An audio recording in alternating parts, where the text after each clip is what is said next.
Assalamualaikum warahmatullahi wabarakatuh. Perkenalkan nama saya Seanda Padamara dari Prodi Sains Aktuaria dengan NIM 119410017. Dan pada video kali ini kami akan menjelaskan tentang research based learning yang telah kami buat. Namun ada baiknya apabila kelompok kami memperkenalkan dirinya masing-masing terlebih dahulu. Assalamualaikum warahmatullahi wabarakatuh. Perkenalkan, nama saya Sahla Fauzan, NIM 1191603, Prodi Matematika, kelompok RBL 9. Saya Satria Wirayuda dari Prodi Teknik Industri, NIM 119190076, kelompok RBL 9. Perkenalkan, nama saya Sanjo Sutajulu, NIM 119120051, Prodi Teknik Geofisika. Saya dari kelompok RBL 9, TPB 14. Nama saya Rida Igosmaningrum dengan NIM 119120007. Perkenalkan, nama saya Sri Maulani, NIM 119160051. Nah, sekarang kelompok kami akan menjelaskan tentang research based learning kami yang nanti akan diwakili oleh teman kami yaitu Sri Maulani dan Rida Ayu Kusumaningrum. Sebelumnya, perkenalkan, nama saya Sri Maulani, perwakilan dari kelompok 9, tugas besar RBL Fisika Dasar 2. Dalam video ini, saya akan membahas mengenai implementasi gelombang elektromagnetik berupa ultrasonografi. Sebelum membahas lebih jauh, apa itu gelombang ultrasonik, gelombang elektromagnetik, dan ultrasonografi itu sendiri, saya akan menjelaskan mengenai latar belakang dan tujuan dari penelitian kami. Penelitian yang kami lakukan ini dilatar belakangi oleh teknologi semakin berkembang seiring dengan perkembangan zaman. Cakupan perkembangan teknologi ini sangatlah luas, tidak terkecuali dalam bidang kedokteran. Pada penelitian ini akan dibahas suatu alat, yaitu ultrasonografi.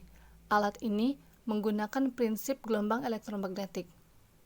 Ultrasonografi banyak terdapat di rumah sakit. Alat ini memiliki banyak kegunaan, namun secara khusus alat ini digunakan untuk memantau perkembangan janin, baik pada janin manusia maupun pada hewan. Adapun tujuan dari penelitian ini yaitu mengetahui hubungan antara ultrasonografi dengan gelombang elektromagnetik dan mengetahui kegunaan atau fungsi dari ultrasonografi bagi manusia. Setelah mengetahui latar belakang dan tujuan dari penelitian kami, selanjutnya akan saya bahas terlebih dahulu mengenai gelombang ultrasonik. Gelombang ultrasonik adalah sebuah gelombang mekanik yang memiliki frekuensi di atas 20 kHz. Gelombang ini dapat merambat dalam beberapa medium, yaitu seperti medium padat, cair, dan gas. Hal ini disebabkan karena gelombang ultrasonik ialah rambatan energi sebagai interaksi dengan medium yang dilaluinya.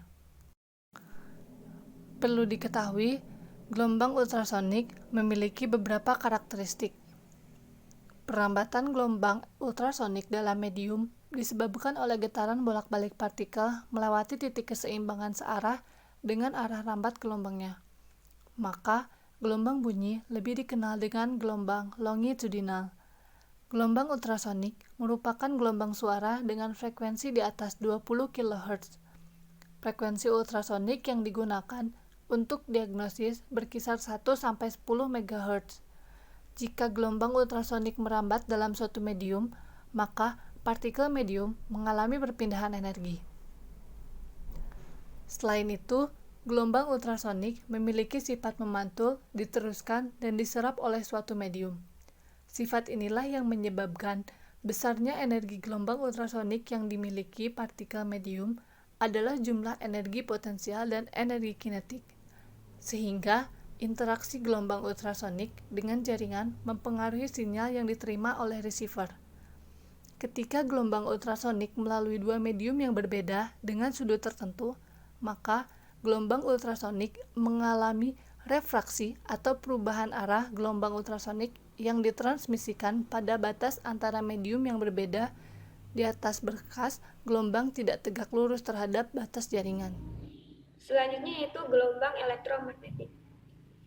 Elektromagnetik terdiri dari dua suku kata, yaitu elektro dan magnet. Energi yang tersimpan dalam bentuk medan magnet dapat berupa energi magnet yang nantinya akan berubah menjadi energi listrik. Pembentukan yang bolak-balik ini saling mempengaruhi dalam bentuk pancaran energi yang kemudian dinamakan gelombang elektromagnetik.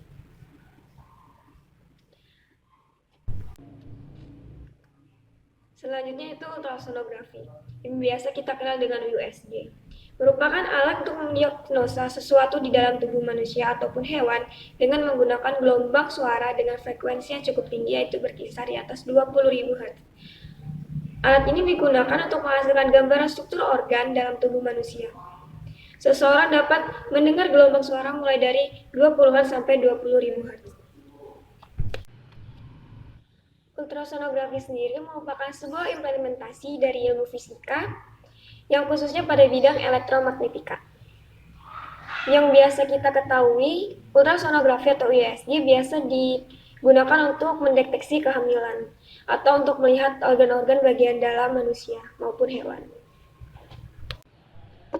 Penemuan ultrasonografi sendiri diawali dengan adanya penemuan gelombang ultrasonik, yaitu sekitar tahun 1920, dan ketika prinsip kerja dari gelombang ultrasonik ini mulai diterapkan. Namun pada saat itu gelombang ultrasonik digunakan untuk terapi, bukan untuk mendiagnosa suatu penyakit dalam tubuh ataupun mendeteksi kehamilan. Gelombang ini dapat digunakan untuk terapi karena gelombang ultrasonik dapat digunakan untuk menghancurkan sel-sel dalam jaringan yang berbahaya yang terdapat dalam tubuh manusia. Karena itu sejak pertama kali ditemukan atau digunakan, ultrasonografi memiliki metode yang terus berkembang. Pada saat ini terdapat metode baru yang bernama USG Color Doppler. Penggunaan USG Color Doppler memungkinkan para tenaga medis, khususnya dokter, untuk menilai vaskularisasi tumor. Jika ditambahkan Color Doppler ke sonografi konvensional, maka akan menghasilkan spesifitas dari nilai prediktif positif yang lebih tinggi pada sonografi konvensional. Oke, selanjutnya saya akan menjelaskan tentang penjelasan desain atau cara kerja dari ultrasonografi itu sendiri. Jadi, ultrasonografi atau USG ujungnya berbentuk hampir setengah yang nantinya akan ditempelkan di dinding bagian perut atas dan bagian bawah. Lalu kemudian gelombang ultrason akan masuk ke bagian tubuh, dan nantinya monitor akan berfungsi untuk memperlihatkan gambar hasil dari transducer. Setelah itu, gelombang masuk ke dalam tubuh, maka gelombang akan dipantulkan kembali sehingga struktur organ dapat terlihat di monitor. Selanjutnya yaitu percobaan. Cara kerja ultrasonografi tidaklah terlalu kompleks. Ultrasonografi atau USG merupakan suatu alat di bidang medis yang bekerja menggunakan ultrason atau gelombang suara yang dipancarkan oleh transducer. Gelombang ini merupakan fenomena fisika untuk mentransfer energi dari satu titik ke titik yang lainnya, sehingga mendapatkan gambaran yang jelas hampir di semua bagian tubuh, kecuali bagian tubuh yang dipenuhi udara dan ditutupi tulang. Ultrasonik sendiri bekerja dengan cara memancarkan gelombang suara frekuensi tinggi ke tubuh pasien melalui transducer, dan gelombang suara ini menembus tubuh dan mengenai batas-batas antar jaringan, seperti antara cairan dengan otot dan antara otot dengan tulang.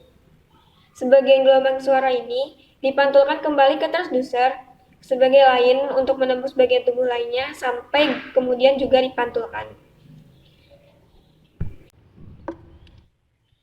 Setelah itu, gelombang-gelombang suara pantulan ini nantinya akan ditangkap kembali oleh transducer dan diteruskan ke alat tersebut, dan alat akan menghitung berapa jarak jaringan pemantul dengan probe berdasarkan kecepatan suara di dalam jaringan. Setelah itu, ultrasonografi akan menampilkan pantulan gelombang suara itu di layar dalam bentuk sinyal. Hasil pantulan dari gelombang tersebut kemudian diterima oleh transducer yang mengubah gelombang tersebut ke sinyal elektronik untuk diolah dan ditampilkan pada layar ultrasonografi atau USG.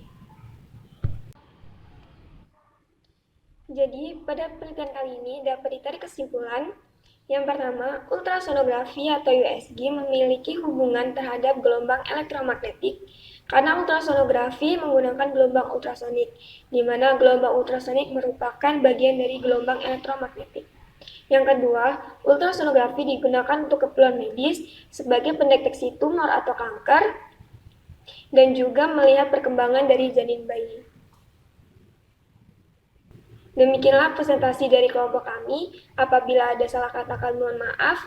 Wabillahi taufiq wal hidayah. Wassalamualaikum warahmatullahi wabarakatuh.